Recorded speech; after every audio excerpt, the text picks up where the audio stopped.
Hey, and welcome back. The night vision series is not dead, but this is not the third video of it. I'm currently editing the night vision series video, and to the last video, the induction video, I just want to test out how induction is favored or not. And in this video, I'm going to break apart an electric Bugzapper I bought for €3. I could just not withstand to buy one and to look inside to measure the voltage, and I first wanted to create a high voltage cascade, but I don't have the right electric elements, so I just analyzed the fly sweater, and you can see that my voltmeter can't measure the voltage. Then I take out the batteries, which are super great Chinese batteries, and I just want to take a short look on their amperage. So what's their maximum amperage output? And it turns out that it's about 6.5 amps what they can deliver at 1.5 volts. So there are two of them, so they have 3 volts and a maximum of about 6.5 amps.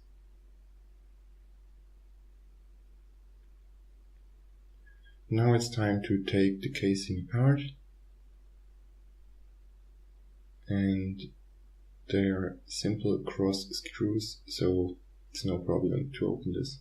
You see it has a CE certificate, so it should be safe, but I don't trust it. You'll see later why this seems to be garbage. So the casing is being opened up at the moment.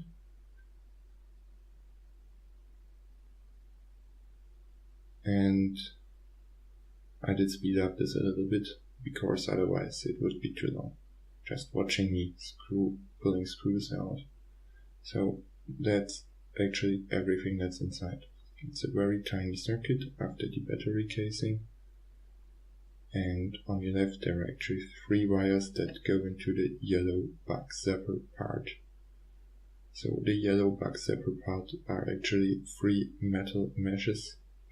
The middle is the positive and the 2 outer ones are the ground. Between them there's about 800 volts or a bit more, maybe 1200 volts voltage, and it created the spark at the beginning. So here's the electric circuit. So you see the 3 wires, and I'm going to cut them now because I don't want to use this Bugzapper anymore, because I think it's incredibly stinky to kill a bug with it. Of course they start to burn sometimes.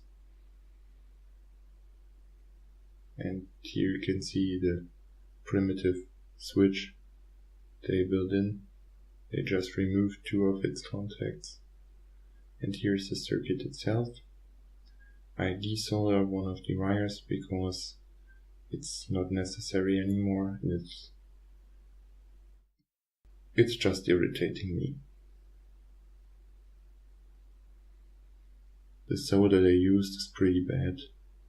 It has bad properties and doesn't flow well, so there's not much flux left, or they use some lead-free, I don't know. And now I want to come to the circuit itself, how it works. It's basically a very simple circuit. So beside this switch, which you can trigger manually, there is a transistor, and there is a light emitting diode, an LED with a resistor. That's just to make it glow if you push the switch, and the transistor interacts with this transformer and creates a high frequency oscillation, and the transformer can transform this AC voltage that is generated by the transistor to about 600 volts, and this goes to a diode which is converting AC to bad DC, and then charges the capacitor, and the diode and the capacitor form a voltage cascade to turn up the 600 volts AC to 1200 volts DC. Here you see the isolation is burned, so it wasn't me, that's really bad. Here you see a small setup, just two resistors to divide the voltage by about 5, and to measure it to come into the limits of this multimeter. And this